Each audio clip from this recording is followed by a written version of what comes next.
이사야서는 이사야 선지자가 하나님의 감동을 받아 기록한 말씀입니다. 유다, 이 당시에 그 이스라엘은 두 개의 나라로 남북으로 이렇게 분단되어 있었습니다. 오늘날 우리나라, 나라의 현실과 비슷하죠. 북쪽을 북이스라엘이라고 그랬고, 남쪽을 남유다라고 그랬습니다. 더 줄여 얘기하면 북쪽을 이스라엘이라고 그랬고, 남쪽 나라를 유다라고 그랬습니다. 유다의 선지자가 바로 이사야 선지자였는데, 약 4명에서 5명의 왕이 제위할 동안 활동했던 그런 아주 유명한 선지자입니다. 그리고 왕궁을 드나들면서, 궁정을 드나들면서 왕하고 독대할 정도로 아주 그 유다의 대표적인 선지자였다고 말씀드릴 수 있습니다. 이 이사야 선지자가 왕성하게 남유다에서 활동하고 있던 시대에 북이스라엘이 아수르라는 강대국에게 멸망당합니다. 그것을 이사야 선지자는 다 봤습니다. 하나님께서 그 북이스라엘에게 끊임없이 경고를 하셨거든요. 우상 숭배하지 말고, 지도자들아 너희들의 배를 불리기 위해서 백성들 억압하지 말고, 약탈하지 말고, 핍박하지 말고 정의롭게 행하라. 그리고 종교 지도자들아 너희들이 욕심 부리지 말고 오직 하나님의 뜻을 잘 전해라. 이렇게 늘 경고하셨지만 하나님 말씀을 북이스라엘 모든 사람들은 왕으로부터 백성들까지 듣지 않았어요. 그리고 늘 하나님 말씀 반대대로 늘 의상 숭배하고 각종 그 비리와 이런 그 죄악이 난무하는 그런 나라를 만들어 버렸습니다. 그래서 패망이라는 무서운 결과를 북이스라엘은 맛보게 될 수밖에 없었던 것이죠. 그 모습을 남쪽에 있는 사람들은 다 봤습니다. 북쪽 이스라엘이 망하는 걸 남유다 사람들이 다 봤거든요. 그러면 남유다 사람들이 하나님 말씀대로 살지 않으면 저렇게 망할 수밖에 없구나 하고 정신을 차렸으면 참 좋았을 텐데 정신을 차리지 않는 거예요. 저쪽은 예루살렘이 없잖아. 하나님이 원래 당신의 백성으로 선택한 민족은 우리 남쪽 사람들이야. 뭐 이런 생각에 딱 사로잡혀 있어가지고는 여전히 우상 숭배하고 여전히 하나님 뜻에 반하는 행동을 계속하게 됩니다. 그때 목숨을 걸고 이사야 선지자는 하나님 말씀을 전합니다. 그래서 나중에는요, 이 므낫세라는 왕이 이 이사야 선지자가 하도 바른 말만 하니까 하나님 왕이셔 정신 똑바로 차리십시오. 우상 숭배하면 안 됩니다. 우리도 북이스라엘처럼 반드시 망합니다. 지금 이 상태로 가다가 반드시 망합니다. 빨리 정의롭게 살아야 됩니다. 가난한 자들 도와줘야 되고 헐벗은 자들 챙겨줘야 됩니다. 왜 점점 더 그렇게 욕심을 버리지 못하고 다 더 뺏어서 부자가 되려고만 합니까? 왕이시여 왜 그럽니까? 지도자들이여 왜 그럽니까? 심지어는 오늘날로 얘기하면 목사님들까지 부자가 되려고 그냥 나눠줄 줄 모르고 막 아둥바둥 막 그렇게 사는, 심지어는 가난한 자들 거 더 뺏으려고 그런 삶을 살게 된다는 것에 대해서 계속 이사야 선지자가 지적한 것이죠. 그러니까 므낫세 왕이 저거 죽여 그럽니다. 그 이사야 선지자가 도망가다가 이거 전승에, 이게 성경에 안 나오는 겁니다. 집에 찾지 마세요. 안 나옵니다. 전승에 의하면 이렇게 썩은 고목나무에, 큰 고목나무 안에 숨었는데 그걸 그대로 잘라오라고 그래가지고 가지고 오라고 그래가지고 왕궁에서 왕 보는 앞에서 나무채 톱으로 썰어 죽였다고 합니다. 이사야 선지자를. 그렇게 늘 유다가 돌이키지 않는 것에 대해서, 회개하지 않는 것에 대해서 늘 이야기했던 선지자가 바로 이사야 선지자입니다. 그럼에도 불구하고 말 안 듣고 계속 하나님의 뜻에 반대되는 길로 갔던 남유다는 결국 바벨론이라는 강대국에게 멸망당하고 다 포로로 끌려가고 전 세계에 뿔뿔이 흩어져 버리는 그런 마지막을 보게 됩니다. 그것을 이사야 선지자가 다 예언합니다. 그런데 이사야 선지자는 이렇게 패망의 이렇게 안타까운 모습만 예언한 것이 아니라 그 패망된 유다가 장차 하나님의 은혜로 회복될 것을 또한 예언합니다. 망할 것이지만 그러나 하나님이 그냥 버리지 않으실 것이다. 다시 회복시켜 주실 것이다. 그러면서 다시 하나님을 섬기며 하나님의 백성으로 아름답게 살게 해주실 것을, 그 회복의 메시지, 아주 희망의 메시지를 선포해주고 있습니다. 그리고 그 회복과 또 치유와 구원의 정점에 서 있을 한 종에 대해서 이야기해주고 있습니다. 말을 지겹게도 듣지 않는 이 유다의 백성들에 빗대서 참으로 하나님께 순종적인 모습을 보여주기에 그분을 뭐라고 표현하냐면 하나님의 종이다, 이렇게 표현합니다. 하나님의 종이라고. 그래서 오늘 읽은 본문 포함한 이사야서의 몇 군데에 있어서 그 종을 표현한 노래를 뭐라고 그러냐? 여호와의 종의 노래라고 합니다. 누구의 종의 노래요? 여호와의 종. 예, 추우십니까? 그러면 끝이죠. 예. 여호와의 종의 노래라고 합니다. 1절 한번 같이 읽어보겠습니다. 오늘 읽은 본문 1절 한번 읽어보겠습니다. 시작. 내가 붙드는 나의 종, 내 마음에 기뻐하는 자, 곧 내가 택한 사람을 보라. 내가 나의 영을 그에게 주었은즉 그가 이방의 정의를 베풀리라. 내가 붙드는 나의 종, 하나님께서 당신의 종을 소개하고 계시는 겁니다. 그러면서 이 종은 여러분도 눈치채셨을지 모르겠습니다만 바로 예수님을 이야기합니다. 예수님을 이야기합니다. 그냥 뭐 코에 걸면 코걸이, 귀에 걸면 귀걸이입니까? 증거를 대드릴게요. 이게 왜 예수님을 이야기하는지. 내가 나의 영을 그에게 주었은즉 이렇게 표현하고 있죠. 마태복음 3장 16절 말씀 한번 보겠습니다. 이게 예수님께서 세례 요한에게 세례를 받으시고 일어났던 일을 묘사하고 있는 것입니다. 16절 한번 읽어봅니다. 시작. 예수께서 세례를 받으시고 곧 물에서 올라오실 때 하나님이 열리고 하나님의 성령이 비둘기같이 내려 자기 위에 임하심을 보시더니 1절에 내가 나의 영을 그에게 주었은즉 예수님에게 하나님의 성령이 임했습니까? 안 임했습니까? 임했죠. 이해되십니까? 예, 예언이 이루어지는 것입니다. 예언이 이루어지는 것입니다. 그 다음에 1절 다시 한번 보겠습니다. 그 앞에 있는데 그냥 1절 다시 한번 읽어보겠습니다. 시작. 내가 붙드는 나의 종, 내 마음에 기뻐하는 자, 곧 내가 택한 사람을 보라. 거기까지요. 17절 한번 읽어보겠습니다. 정신이 없죠. 거기 1절 있죠. 17절 다시 한번 읽어보겠습니다. 17절 시작. 하늘로부터 소리가 있어 말씀하시되 이는 내 사랑하는 아들이요 내 기뻐하는 자라 하시니라. 아멘. 그렇죠. 1절에 내 마음에 기뻐하는 자고 내가 택한 사람을 보라 했는데 마태복음 3장 17절에 하나님께서 하늘로부터 소리가 있어 말씀하시되 이는 내 사랑하는 아들이요 내 기뻐하는 자라. 또 예언이 또 응해졌죠. 이루어졌죠. 하늘로부터 내가 기뻐하는 자다.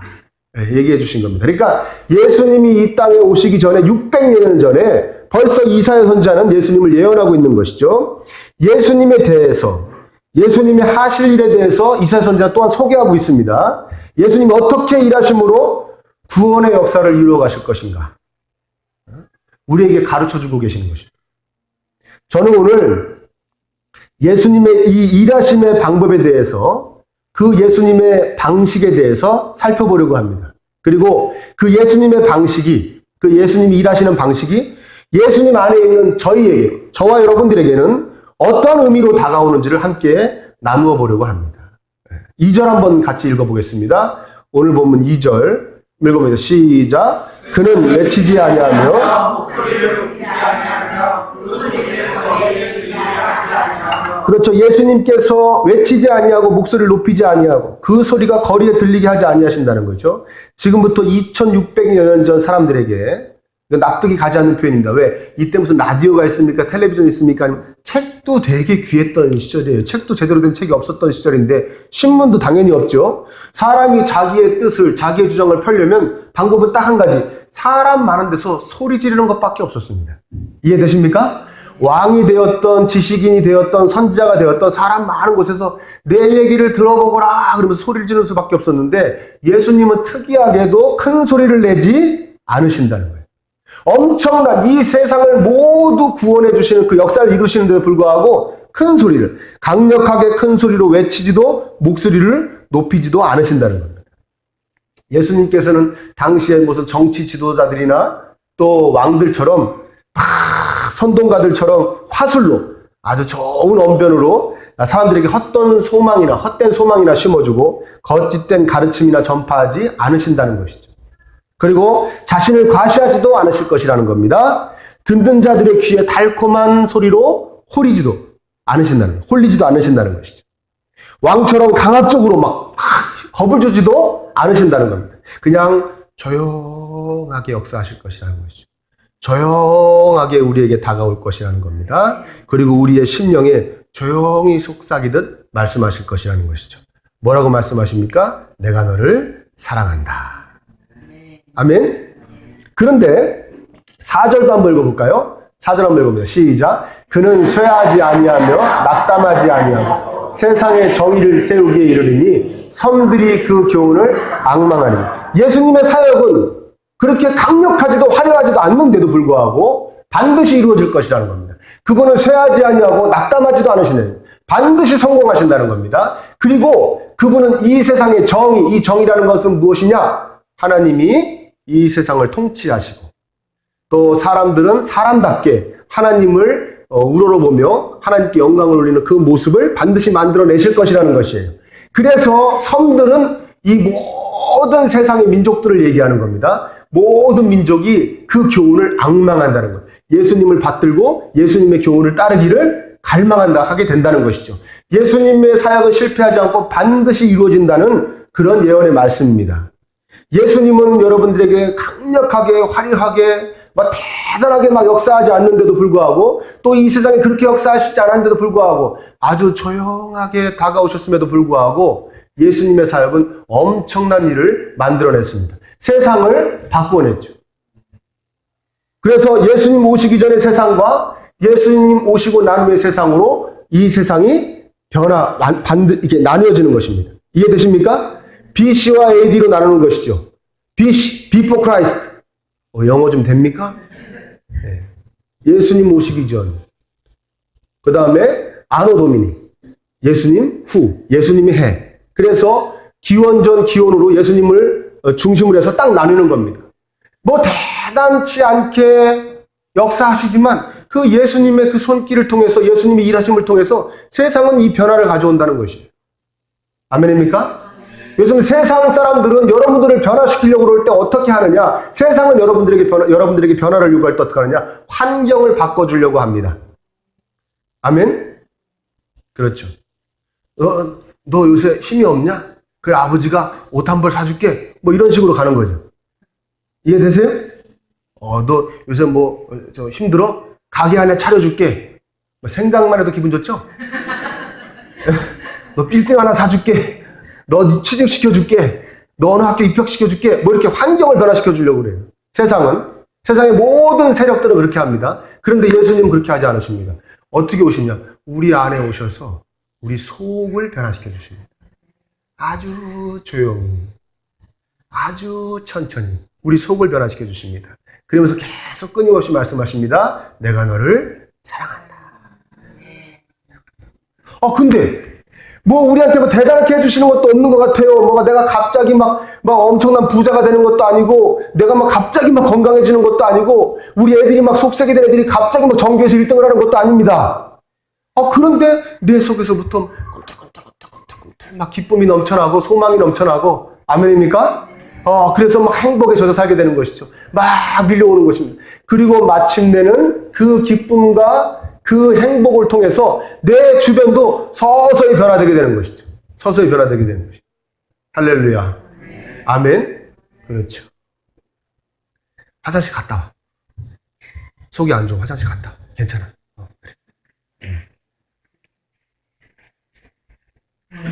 할렐루야. 어디까지 했나요? 네? 그렇죠. 예수님은 우리의 속을 변화시켜 주시는 것입니다. 조용히 다가가서 싹 변화시켜 주십니다. 변화시켜 주셔요. 그런데 어느덧 그렇게 속이 변해 있는데 어느덧 내가 그럴듯하진 않았는데 대단치도 않았는데 어느덧 내가 강력한 존재로 이 세상에 서 있게 되는 겁니다. 아멘. 이 세상에 그 어떠한 힘이 함부로 할 수 없는 존재. 아멘. 환경적으로 나를 아무리 억눌러도 절대 힘들어하지 않는 존재. 영원히 기뻐할 수 있는 존재. 그런 강력한 존재로 나를 싹 변화시켜 놓으시는 것이죠. 그게 예수님이 일하시는 방식입니다. 그러니까 여러분 삶 가운데 어떤 다이나믹하고 파이팅 넘치는 일이 없다고 그래서 실망하지 마시기 바랍니다. 아멘. 그렇게 이 역사가 일어나는 것은 거의 드뭅니다. 제가 그 전에 섬기던 어느 교회는요, 교회의 거의 한 80%, 90%가 자기는 언젠가 재벌이 될 거라는 희망을 갖고 다녀요. 왜냐면 그 목사님이 그렇게 계속 선포합니다. 하나님 믿으면 재벌이 됩니다. 땅을 샀는데, 땅이 100배로 오릅니다. 맨날 이런 얘기만 해요. 그러니까 성도들이 다 그런 생각을, 어머, 난 언젠가 재벌이 될 거야. 그때는 한 건물 한 10개 사놓고 나는 해외로 선교만 하러 다녀야지. 이런 그런 소망이 막 붕붕붕붕 떠다녀요. 예수님 그렇게 믿는 거 아닙니다. 아멘? 여러분의 삶에 엄청난 대단한 일이 벌어지는 것이 예수님 믿는 것이 아닙니다. 벌어지는 분도 있습니다. 10,000명에 1명. 그 뜬구름을 잡지 마십시오. 여러분 속이면 하는 겁니다. 아멘입니까? 제가 언젠가도 말씀드렸지만 여러분들이 하나님을 섬기는 것이, 예수님을 사랑하는 것이 단지 부자가 되는 목적 하나라면 절로 가시기 바랍니다. 제가 이렇게 대충 조사해 보니까요, 절 다니는 사람 중에 부자가 많더만, 교회 다니는 사람보다. 이해되십니까? 우리는 왜 하나님을 섬깁니까? 하나님이 나를 사랑해 주신 게 너무나 감사해서.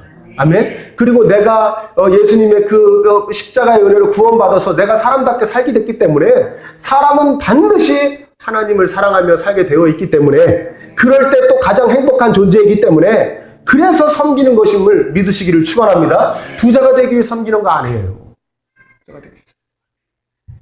그렇게 아주 조용하게 다가와 역사하십니다. 그때 여러분 그 예수님을 받아들이시기를 축원합니다. 여러분 안을 변화시켜 주시는 거예요. 부드럽고 온유하고 겸손한 모습으로 다가오십니다.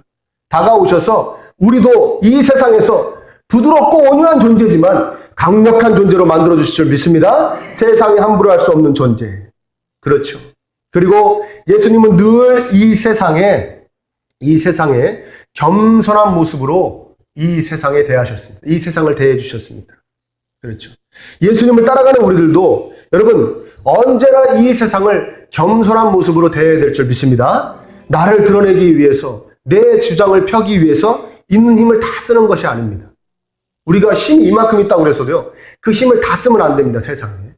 쓸 수 있는데도 내가 이 힘을 쓰면 상대방이 마음 아플 수 있고 눈물을 흘릴 수 있고, 그리고 상대방이 힘들어할 수 있다면 그 힘을 다 쓰지 않고 다 쓸 수 있는 힘을 남겨놓는 것입니다. 할 말을 다 하는 거 아닙니다. 내가 말할 수 있는데도 불구하고 내가 이 말을 하면 상대방이 마음 아프고 또 상대방이 눈물을 흘릴 수 있다고 생각했을 때는 겸손하게 할 말을 먹는 겁니다. 그것이 우리 그리스도인들의 삶입니다. 예수님은요, 십자가에 오르실 때도 아무 말씀 없이 저항 없이 오르셨습니다. 겸손히 오르셨어요.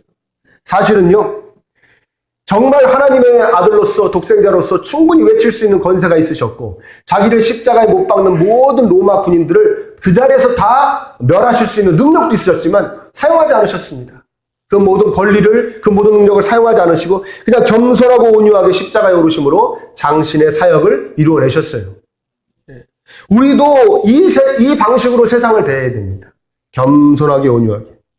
여러분, 자신이 가지고 있는 알량한 힘으로 주변에 있는 사람들, 세상에 있는 사람들 마음 아프게 하는 일이 없어야 될 줄 믿습니다.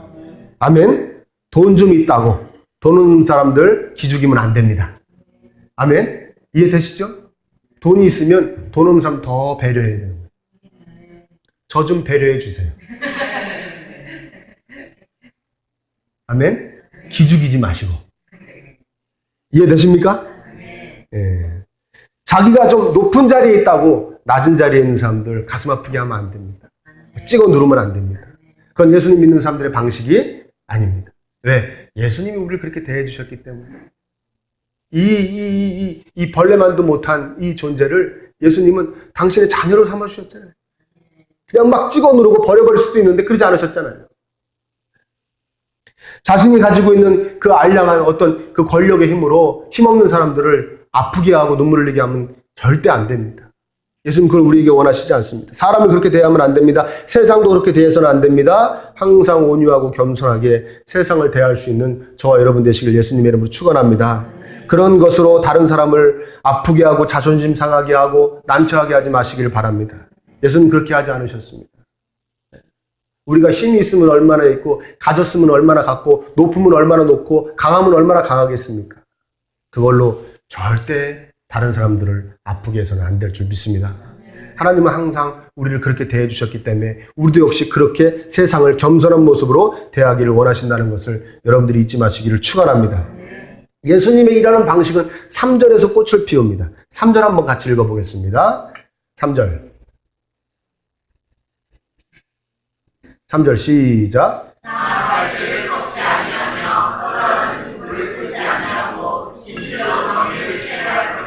그렇죠. 일을 해 나가시는데 당신의 일을 막 쉬지도 않고 낙심하지도 않고 낭망하지도 않고 막 해 나가시는데 상한 갈대라고 꺾어버리지 않으시고 꺼져가는 등불이라고 끄지 않으신다는 겁니다.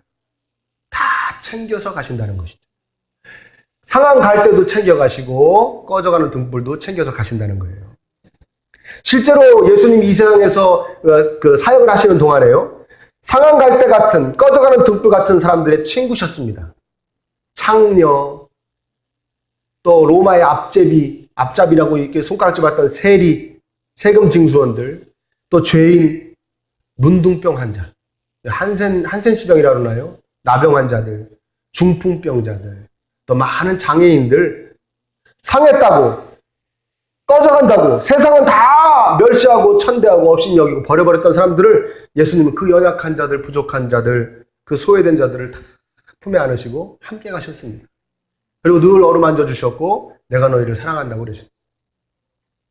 이것이 예수님이 이 땅에 세우시려고 그랬던 정의입니다. 아름다운 모습입니다. 반드시 하나님께서 보기를 원하시는 모습입니다. 상한 갈대도 꺾지 아니하며 꺼져가는 등불도 끄지 아니하는 것이 바로 하나님이 원하시는 이 세상의 정의입니다. 비록 찢기고 부서진 자라도 꺼져가는 자라도 튼튼하고 힘 있는 자와 같이 똑같이 챙겨주시고 안아주시는, 그리고 우리를 사랑해주시는 이 예수님께서 세우시려는 이 세상의 모습입니다. 우리가 생각하는 시장 논리가 정의가 아닙니다. 우리는 또한 세상은 우리 솔직히 한번 얘기해보고 생각해 봤을 때 튼튼한 갈대, 힘차게 활활 타오르는 등불만을 원합니다. 그렇죠? 예? 본인도 그랬으면 좋겠죠? 본인도 튼튼한 갈대였으면 좋겠고 힘차게 타오르는, 활활 타오르는 등불이길 원하죠. 내 주변도 그러길 원하죠. 아멘입니까? 그리고 늘 그런 튼튼한 갈대와 활활 타오르는 등불하고 함께 가려고 하지, 상한 갈대와 꺼져가는 등불과 함께 가려고 하지는 않는다는 말씀입니다. 그렇죠? 이 세상 그렇습니다. 그러니까 저도 언젠가 말씀드렸지만 저는 이 말씀을 묵상할 때마다 회개합니다. 저의 삶의 방식은 예수님의 방식과 좀 달랐던 것입니다. 그렇죠? 저는 화초를 키울 때 어떤 것만 키운다? 잘 자라는 것만 키운다. 그럼 잘 모르는 분들은 저한테 와서 목사님 정말 화초를 잘 키우시네. 아니에요. 시원찮은 거 다 갖다 버려서 그래요. 잘 크는 것만 키워요. 저는 회개해야 됩니다. 저는 상한 갈 땐 다 꺾어버리고 다 버려버립니다. 꺼져가는 등불도 다 그냥 꺼버리고 버려버립니다. 제 방식만 그렇습니까? 세상의 방식이 그렇습니다. 예수님의 방식과 다릅니다. 세상은 조금 상했다 싶으면 다 꺾어버리고요. 꺼져간다 싶으면 바로 꺼버리고 외면해버립니다. 버려버립니다. 다시 회복시켜서, 다시 일으켜서 함께 가려고 하지 않습니다. 세상은 그렇게 하지 않습니다. 왜? 그렇게 배워왔고, 야, 상한 갈 땐 꺾어버려야 돼. 그거 다시 살려갖고 같이 가려고 그러면 너 참 네가 고생해. 꺼져가는 등불 그거 꺼버려야 돼. 그거 다시 활활 타오르게 하려면 너가 정말 힘들어. 그러지 말어. 그거는 효과가 없어. 효능이 없는 짓이야. 그냥 버려버리고 그냥 꺼버려. 그렇게 배워왔습니다. 그렇게 가르치고 그렇게 당해왔고 그렇게 또 하고 있습니다. 사제지간에도 그럽니다. 그래서 제자가 스승을 배신하고 스승이 제자를 배신합니다. 고용인과 고용주 간에도 그렇습니다. 사장님과 또 그 고용인 간에도 그렇습니다. 뭐 우리 한 식구야, 이 기업은 함께 이루어 나가는 거야 하다가도 조금만 상한 것 같으면 샥 버려버립니다. 조금만 꺼져가는 것 같으면 그냥 꺼버립니다. 동료 간에도 그렇습니다. 친구 간에도 그렇습니다. 심지어는 한 뱃속에서 나온 형제 자매 간에도 그렇습니다. 그리고 참으로 가슴 아프지만 요새는 부모 자식 간에도 그런 일이 벌어지는 것 같습니다. 너무나 가슴이 아픈 것이죠. 상했다고 꺾어버리고 꺼져간다고 꺼버립니다. 예수님께서는 절대 그러지 않으십니다. 절대 꺾어버리고 꺼버리지 않으십니다. 다 그 크신 품 안에 품으십니다. 성경에는 예수님에 대해서 표현한 구절들이, 문장들이 많이 있습니다. 저는 그 중에서 제일 좋아하는 그 예수님에 대한 표현, 그 노래, 종의 노래, 제일 좋아하는 것이 바로 오늘 읽은 본문의 42장 저 3절 말씀입니다. 다시 한번 읽어볼까요? 상한 갈대를 꺾지 아니하며 꺼져가는 등불을 끄지 아니하며 진실로 정의를 시행하였다. 전에 섬기던 목사님께서 저 말씀을 붙잡고 기도를 많이 하셨어요. 그래서 예배하려고 이렇게 다 모여있으면 이렇게 말씀하십니다. 상한 갈대를 꺾지 않으시며 꺼져가는 등불을 끄지 않으시는 우리 주님. 오늘도 상한 갈대와 같은 꺼져가는 등불과 같은 저희들이 예수님의 사랑 그리워 이렇게 모였습니다. 할렐루야. 저는 그 기도를 하실 때마다 매번 감동을 받았어요. 왜요? 제가 저를 봐도 상한 갈대 같았고 꺼져가는 등불 같았을 시기였거든요. 그때 예수님이 저를 만나주셨거든요. 그런 저를 버리지 않으시고 붙잡아 주셨습니다. 예수님께서. 그래서 전 저 구절이 너무 은혜가 돼요. 여러분은 언제 예수님 만나셨나요? 여러분은 언제 예수님이 여러분들의 진정한 주인으로 하나님으로 다가왔습니까? 예수님은 처음에 저한테 오셨을 때만 저 말씀을 해주신 것이 아니에요. 그 이후로도 줄곧 저에게 말씀하셨습니다. 이렇게 말씀하셨어요. 은호야, 세상은 네가 상한 갈대라고 하지만 너도 때로는 너를 보기에도 상한 갈대 같지만 아니야. 나는 내 사랑 안에서 튼튼하게 회복될 너를 본다. 세상은 너를 꺼져가는 등불이라고 하지만 은호야, 그렇지 않아. 나는 내 사랑과 은혜 안에서 활활 타오르는 너를 본다. 힘을 내라, 은호야. 힘을 내라. 내가 너와 함께한다. 늘 이렇게 어렵고 힘들 때마다 저에게 힘을 주신 예수님이십니다. 여러분, 우리의 걱정이 무엇입니까? 불안이 무엇이? 여러분, 뭐가 걱정되고 불안합니까? 뭐 여러 가지가 있겠지만 하나로 모아질 것 같습니다. 우리 가정이 상한 갈대같이 되지는 않을까? 꺼져가는 등불같이 되지는 않을까? 그 생각에 불안한 겁니다. 내가 지금은 그냥 괜찮은 것 같은데 조금 튼튼한 갈대 같고 이제 활활 타오르고 있는 것 같은데 이건 앞일은 내가 모르는데 내가 상한 갈대같이 꺼져가는 등불같이 되는 거 아니야? 아니면 어떤 분은 현재가 나는 내 친구들은 내 동료들은 저렇게 막 다 되어 있는데 나는 뭐 저기에 비하면 난 지금 상한 갈대 아니야? 꺼져가는 등불 같은 거 아니야? 이런 것이 우리를 걱정하게 하고 우리를 불안하게 하는 것이죠. 참으로 귀한 우리 자식들에게 내가 상한 갈대나 꺼져가는 등불과 같은 그런 환경밖에 못 만들어주지는 않을까. 우리 자식들에게. 그런 거죠. 그런 불안함. 내 노후는 어떻게 될까? 내 노후는 어떻게 될까? 활활 타오를까? 튼튼한 갈대일까? 아니면 상한 갈대와 꺼져가는 등불같이 되지는 않을까? 그런 게 불안한 겁니다. 여러분, 아까 세상은 상하고 꺼져가면 버린다고 했죠? 그렇죠? 세상이 악해서도 그렇지만 다시 회복시키기가 여간 어려운 것이 아닙니다. 물론 세상에는 소수이긴 하지만 버리지 말고 꺼버리지 말고 함께 가자고 외치는 사람들도 있습니다. 그런 사람들 보신 적 있죠?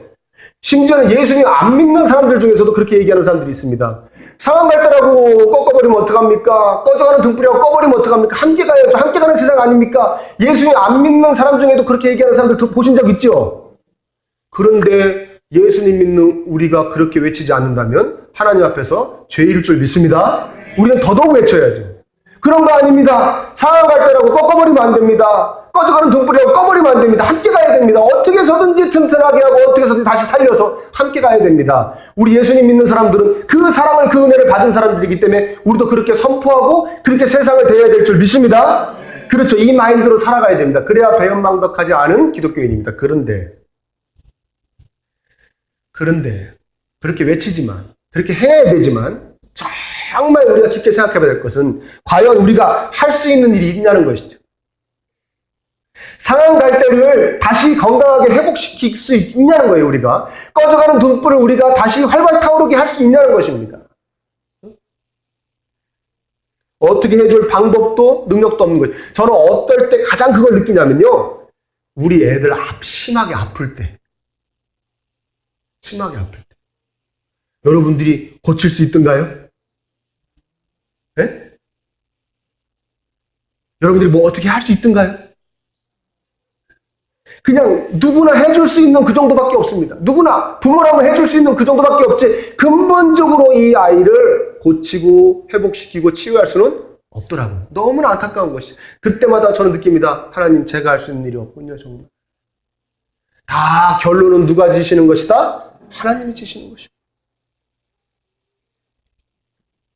예수님은 왜 상한 갈대를 꺾지 않고 챙기시고 꺼져가는 등불을 끄지 않으시고 챙기십니까? 왜 그러십니까? 왜 당신의 품에 안으십니까? 그분에게는 그것을 다 회복시키시고 고칠 수 있는 능력이 있기 때문입니다.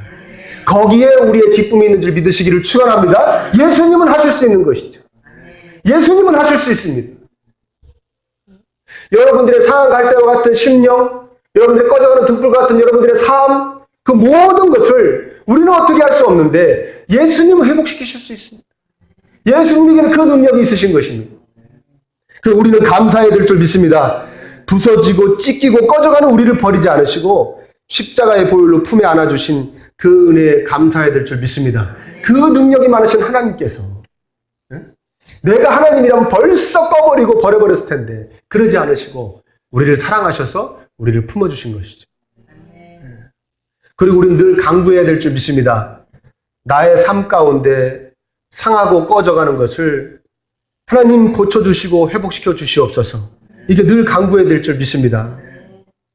상하고 힘을 잃은 저와 여러분을 품으시려고 십자가에서 목숨을 내어주신 예수님께서 앞으로도 우리의 상함을 연약함을 늘 고쳐주시고 회복시켜 주실 줄 믿습니다. 그렇게 해 주시려고 우리 대신 십자가에서 죽어주신 것입니다. 우리의 모든 연약함과 우리의 모든 부족함을 대신 짊어주시고 십자가에 죽으심으로 우리가 언제나 연약할 때, 우리가 언제나 부족할 때 예수님께서 그 연약한 부분과 그 부족한 부분을 강하게 해주시고 채워주시려고 십자가에서 죽으신 것입니다. 예수님께로 가까이 가시기를 축원합니다. 여러분의 마음 문을 열고 늘 그분의 사랑과 치유의 손길을 느껴보시기 바랍니다. 마음을 열어보십시오. 예수님, 제 안에 들어와 저를 만져주세요. 얼마나 저를 사랑하시는지 저를 느끼게 해주세요. 그리고 그 예수님의 사랑을 느끼셔서 예수님을 사랑하시며 사시기를 바랍니다. 그게 세상에 줄 수 없는 최고의 축복입니다. 내 안을 변화시켜 주시는, 내 안을 변화시켜 주시는 그 역사, 내 안을 변화시켜 주심으로 말미암아 내 안과 바깥에 있는 모든 상한 갈대와 꺼져가는 등불과 같은 모든 것을 다시 회복시켜 주시는 그 역사, 그 역사를 받을 수 있는 저와 여러분, 이것이 예수님 믿는 사람들이 받는 최고의 축복인지 믿으시기를 축원합니다. 늘 그 세상이 줄 수도 없고 세상이 알지도 못하는 그 축복 가운데 사시기를 축원합니다. 여러분, 우리의 삶 가운데는 많은 어려움이 존재합니다. 또 많은 힘듦이 우리 앞에 가로놓여 있을 줄 믿습니다. 그때마다 여러분 늘 잊지 마십시오. 여러분 스스로가 나는 상한 갈대인가? 나는 꺼져가는 등불같이 된 건가? 스스로 생각하지 마십시오. 그건 여러분들의 감정입니다. 아멘? 하나님 말씀을 믿으시기를 축원합니다. 어떤 말씀입니까? 42장, 이사야 42장 3절의 말씀입니다. 상한 갈대를 꺾지 아니할 것이고 꺼져가는 등불도 끄지 아니하신다는 하나님의 약속의 말씀을 믿으시기를 축원합니다. 하나님 반드시 회복시켜 주실 것입니다. 그 말씀, 저 말씀 붙잡고 힘을 내시는 저와 여러분 되시기를 축원합니다.